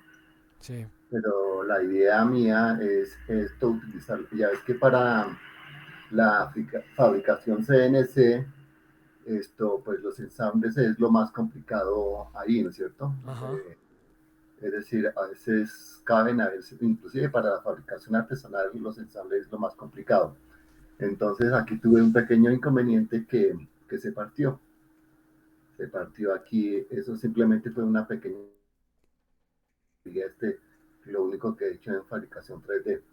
Entonces la pregunta es si podríamos incluir dentro de la plática que nos va a hacer posteriormente los materiales, ¿no es cierto? De destrucción, porque si el tema con esto, si yo quiero hacer un ensamble y utilizo este material, pero rápidamente se va a partir las uniones que yo haga con eso, ¿sí? Entonces, especialmente lo que quisiera conocer, es decir, tenía la idea de hacer fabricación, digamos, una silla con una fórmula bien irregular, pero con ensambles hechos en fabricación 3D. Pero con esta pequeña experiencia que se me partió, pues yo digo, pues como que parece ser que todavía no estamos en el momento de hacer ensambles complejos, ¿no? No, es complicado. Sí, es decir, pues ya yo estaba con usted en varios cursos de estos y a mí se me ha hecho pues, relativamente fácil hacer modelado sí. de eso. Pero cuando ya lo voy a poner a la práctica, pues ya no funciona como tanto como yo pensaba, ¿no? Entonces la pregunta es si es posible, digamos, qué productos hay en el mercado, en nuestro medio, que pudieran dar resistencia y uno poder sacar todas esas ideas que tengo en la mente para poderlas poner en práctica, ¿no? Sí, efectivamente en este momento, digamos que los procesos de impresión 3D todavía adolecen de muchas cosas, especialmente por el tipo de materiales a los que tenemos acceso, porque es que se puede imprimir con metales, por ejemplo, pero esas máquinas y los materiales sí son aún muy costosos. Y muy costoso me refiero con una máquina de impresión en metal, a lo que llamamos sinterizado. Una máquina de sinterizado puede estar costando alrededor de los 1.200 millones de pesos. ¿Sí? Esos son precios, no estoy hablando de un par de millones, sino de miles de millones que puede costar la máquina. Y los materiales también son muy costosos. Digamos que si yo quisiera algo que resistiera cualquier cosa, pues ese sería el ideal. Con eso se imprimen piezas para prótesis y cosas así. Pero si hablamos de la impresora a la que podemos tener acceso, la impresora que cuesta 1.000.000 de pesos y el material que me cuesta 50.000 el kilo, pues obviamente tengo fuertes restricciones en cuanto al comportamiento mecánico de esas piezas, ¿no? Una pieza de estas para cortar galletas, perfecto, pero si yo la voy a utilizar para reemplazar un pedacito en un motor, olvídate porque no va a aguantar. Empezando porque estos polímeros, los de impresión, los de la impresión que hacemos en casa, pues son polímeros de bajo punto de fusión, porque si necesitaran cientos y cientos y cientos de grados o miles de grados para fundirse, pues sería un peligro hacer eso en la casa, ¿no? Entonces, pues estos tienen puntos de fusión muy bajitos, 150, 160, 180 grados. Entonces son piezas que finalmente no van a soportar para nada bien la temperatura. Y son piezas en plásticos o polímeros que son, digamos, tienen una estructura molecular muy débil. Entonces tampoco es que vaya a soportar demasiado esfuerzo mecánico, y además la impresión 3D tiene un serio problema, especialmente este tipo, y es la unión entre capas. Porque resulta que entre capa y capa, que es muy probable que eso haya sido lo que te ocurrió en tu caso, entre capa y capa la unión se da porque se pega una capa a la otra, el mismo material se pega a la capa anterior. Entonces eso hace que entre capa y capa la resistencia del material sea muchísimo menor. Muchísimo es muchísimo, ¿no? Entonces esto puede que funcione muy bien longitudinalmente, pero si yo le hago algo de fuercita, es probable que se rompa entre estas capas. Entonces, todavía ahí tenemos serios problemas. ¿Qué tiene uno que hacer ahí? Primero, saber para qué uso el proceso, qué tipo de pieza realmente puedo imprimir por este método. Y segundo, especialmente saber la dirección en las que se imprimen, si me interesa que soporten un poquito más. Los materiales, aunque hay una gama amplia, yo les voy a enviar una imagen, ahorita se las envío por el grupo, una imagen en la que hace referencia a los materiales más comúnmente utilizados para impresión 3D, este tipo de impresión 3D. Entonces TPU, PETG, PLA, que es el que más se usa, y muchos otros. O pasar a otro proceso de impresión, otro método de impresión 3D distinto, como el de resina, o repito, pues hay otros que ya se salen de presupuesto. El de resina también funciona, es económico y es más resistente, el material es un poco más caro, eso sí, ¿no? Entonces si tú necesitas piezas que soporten mecánicamente un poquito más que otras, la recomendación sería hacerlas en resina. Creo que funcionaría mejor, más que en impresión por fundición como es esta. Entonces, bueno, ahí hay que evaluar pieza a pieza, uno evalúa para tomar esa decisión. Creo que me hizo bajar de la nube, profesor. Sí, es difícil todavía. O sea, muchos creen que con esto uno puede imprimir cualquier tipo de pieza, y no. No, si la pieza va a estar expuesta a un comportamiento mecánico o a algún tipo de esfuerzo poquito grandecito, no aguantan para eso, ¿no? Entonces digamos que lo máximo que yo he hecho funcional, pues que ha funcionado bien, son unos batidores para unas pipetas de pruebas para un laboratorio químico, pero pues un batidor, la resistencia es contra líquidos. Pero si fuera algo que fuera a enfrentarse a otros sólidos, por ejemplo para una transmisión mecánica, seguramente se rompe, y se rompe rápido. Entonces, por ahora no es útil para todo, para otras cosas sí. Sobre todo esto se usa hoy en día, este método, para hacer decorativos, especialmente para eso, ¿no? Entonces sí hay utilitarios, sí hay materiales que me permiten imprimir piezas que tengan algún uso funcional, pero bajo esas consideraciones, que no van a resistir un esfuerzo muy grande, ni en temperatura ni mecánico. Por ejemplo, si habría algún material para hacer lo que es cera fundida. O sea, Eso es para que soporte por ejemplo, para hacer velas. joyería, no, para hacer joyería. Que el método tradicional es cera fundida. Uno hace el tema, la joya en cera, la pone En arena. arena, y después se echa el material, el metal, y funde la cera y se pierde. Cera perdida se llama el término. Se llama el proceso, sí, cera perdida. Pues digamos que serviría. Ok. Lo que pasa es que ahí el tema es que cuando empieza a ingresar el metal dentro del molde, va fundiendo la cera que está ahí y Sí, reemplazando esa cera por el metal. efectivamente, sí, señor, así es. El problema que tendrías es que este material es mucho más denso que la cera y por consiguiente se mezclaría con el metal y lo que haría sería contaminar el metal. Pero sí sirve para hacer la pieza base, por ejemplo, para hacer molde a dos caras. O sea, yo por ejemplo lo he usado para hacer moldes para cerámica. ¿Sí? O sea, para hacer moldes puede funcionar, para hacer ese modelo a partir del cual se hace el molde puede funcionar. No creo que funcionara igual que la cera, porque repito, contaminaría el metal al ser un material más denso que la cera y con un punto de fusión más alto que el de la cera. eh, y obviamente no serviría para hacer el molde, ¿no? Pues porque se va al contacto con el metal, de una vez se va a derretir. Pero sí, por ejemplo, para hacer un molde a dos cuerpos, para eso tal vez sí sería viable.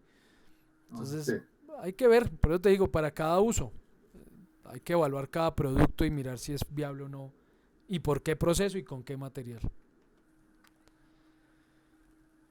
Listo. O como por ejemplo para hacer esto, figuras en chocolate. Ah, sí, claro. Sí, para eso sí he hecho varias piecitas. Para moldes de chocolate, sí. Ahora, hay que evaluar también qué material utilizar para que no sea demasiado poroso y no haya problemas pues sanitarios y todo el rollo, pero sí es No, no, viable. no, lo que quiero decir es que en alguna parte vi que las impresoras 3D pueden imprimir cosas Ah, en en chocolate. chocolate. Sí, eso. Pueden imprimir con muchos materiales, sí, con chocolates. Hay impresoras, y creo que las habrán visto, impresoras gigantes que ya imprimen casas, ¿no? Eso no es Ah, una realidad absoluta todavía no he visto, no he sabido del primer conjunto residencial impreso en 3D, pero digamos que ya hay varias pruebas que están en funcionamiento de equipos para hacer impresión a partir de cerámicos, en este caso de concretos. Entonces digamos que el proceso es viable para muchos tipos de materiales distintos. Hay varias pruebas piloto en este momento en marcha. Por allá, por ejemplo, en la Universidad del Bosque están utilizando unas impresoras para hacer impresión sobre cerámica, en cerámica, perdón, imprimir piezas en cerámica, que eso es complicado por las temperaturas que requiere, pero se están haciendo las pruebas y están funcionando bastante bien. Hay que ver, pues, con el paso del tiempo los resultados y la evaluación ya sobre el uso, pero pues se está probando de todo actualmente con estos procesos de impresión. Entonces ya veremos cuáles son los resultados. muchas Bueno, gracias, profe. no señor. Bien, ¿alguna otra pregunta, alguna otra opinión, algo más antes de finalizar la sesión el día de hoy? Bueno, si no hay más preguntas ni opiniones al respecto, entonces damos por finalizada la sesión. Nos vemos el próximo lunes. Como les digo, tenemos sesión el lunes de inicio de Semana Santa. Eh, a las 6 de la tarde, igual. Ahí ya hablaremos entonces de herramientas específicas y un poquito más a fondo de cada uno de esos procesos que involucra todo esto del modelado 3D. Muchísimas gracias, A profe. ustedes, Dios lo muchas bendiga. gracias. Detengo ya la grabación.